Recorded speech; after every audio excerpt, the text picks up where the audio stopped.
السلام علیکم ورحمۃ اللہ وبرکاتہ۔ میں ہوں آپ کا میزبان حافظ محمد دانش۔ محترم سامعین و ناظرین، ہمارے دار ارقم یوٹیوب چینل میں آپ کا خیر مقدم ہے۔ جو کل سے اب تک سوالات ہمیں موصول ہوئے ہیں، ان کے جوابات کے لیے ہمارے ساتھ موجود ہیں مفتی احمد بن محمد ارشد خان صاحب۔ جی مفتی صاحب، میرا پہلا سوال ہے، بقرہ عید سے پہلے جانور مر گیا یا گم ہو گیا تو کیا کریں گے؟ بسم اللہ الرحمن الرحیم۔ اگر وہ جانور اس شخص کا تھا جو مالدار ہے اور صاحب نصاب ہے، اس کا جانور گم ہو گیا یا مر گیا تو مالدار شخص پر ضروری ہے کہ وہ دوسرے جانور کو خرید کر اس کی قربانی کرے۔ اور اسی طرح اگر وہ آدمی غریب تھا، اس پر اصلاً قربانی واجب نہیں تھی، لیکن صرف وہ ثواب کے حصول کے لیے قربانی کر رہا تھا، اس کا جانور گم ہو گیا یا یہ کہ مر گیا، تو اس غریب شخص پر دوسرے جانور کو خرید کر قربانی کرنا ضروری نہیں ہوگا۔ مفتی صاحب، آصف بھائی اجمیر سے پوچھتے ہیں کہ جمعہ کے دن اگر کچھ لوگوں کی نماز چھوٹ گئی تو کیا وہ ظہر کی نماز جماعت کے ساتھ ادا کریں گے یا نہیں؟ اگر ایسے لوگوں کی جمعہ کی نماز چھوٹی ہے جو اس بستی میں ہے جس بستی میں جمعہ کی نماز ہوتی ہے، تو اب یہ لوگ اپنی ظہر کی نماز جماعت کے ساتھ نہیں پڑھ سکتے۔ اگر یہ پڑھیں گے تو الگ الگ انفرادی طور پر ظہر کی نماز پڑھیں گے۔ ہاں، یہ ہو سکتا ہے کہ مسجد میں جمعہ ہو گیا ہو اور یہ چند لوگ جن کی جمعہ کی نماز چھوٹ گئی ہے، یہ مسجد کے علاوہ کسی ہال میں یا کسی گھر میں جماعت کے ساتھ جمعہ ادا کر لیں۔ جمعہ کی نماز تو جماعت کے ساتھ ادا کر سکتے ہیں، لیکن ظہر کی نماز یہ جماعت کے ساتھ ادا نہیں کر سکتے۔ مفتی صاحب، مولانا نصیر صاحب گجرات سے پوچھتے ہیں، ٹخنوں کے نیچے پاجامہ اور جبہ پہن کر امامت کرنا کیسا ہے؟ عام حالات میں تمام ہی مسلمانوں کے لیے اللہ کے رسول صلی اللہ علیہ وسلم کی حدیث کے مطابق اپنے پائجامے کو، شلوار کو، لنگی کو یا اسی طرح جبے کو ٹخنوں سے اوپر رکھنا ضروری ہے۔ اور اللہ کے رسول صلی اللہ علیہ وسلم نے فرمایا ہے کہ اللہ تبارک و تعالی روز قیامت اس شخص پر نظر رحمت نہیں فرمائیں گے جو دنیا میں اپنی شلوار، پائجامہ وغیرہ ٹخنوں سے نیچے رکھتا ہو۔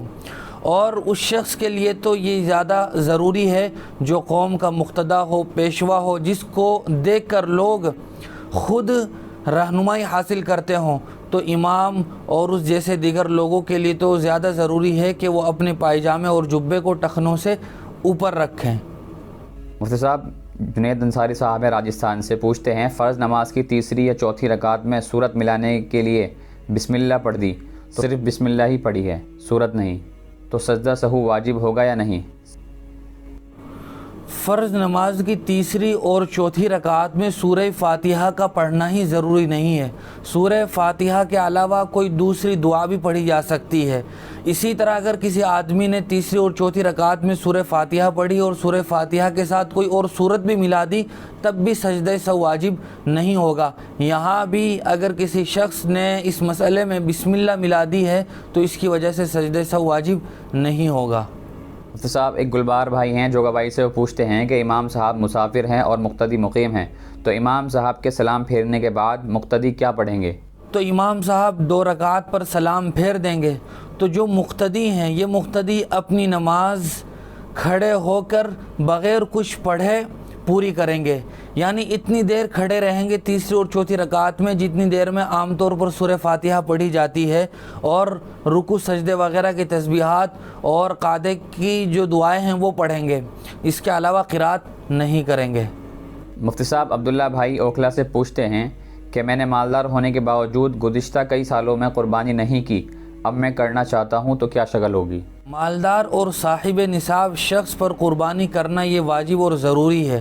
اگر کسی شخص نے گزشتہ کئی سالوں سے قربانی نہیں کی ہے تو اب اس کے لیے ضروری ہے کہ وہ ہر سال کی قربانی کے بدلے ایک متوسط درجے کا بکرا اللہ کی راہ میں صدقہ کرے، اور اگر بکرا نہیں تو اس کی قیمت اللہ کی راہ میں صدقہ کرے، تو اس طرح گزشتہ سالوں کی قربانی کی کسی نہ کسی درجے میں قضا ہو سکتی ہے۔ مفتی صاحب، عبدالقادر بھائی اوکھلا سے ہی پوچھتے ہیں، کیا قربانی کے جانور میں عقیقے کا حصہ لے سکتے ہیں یا نہیں؟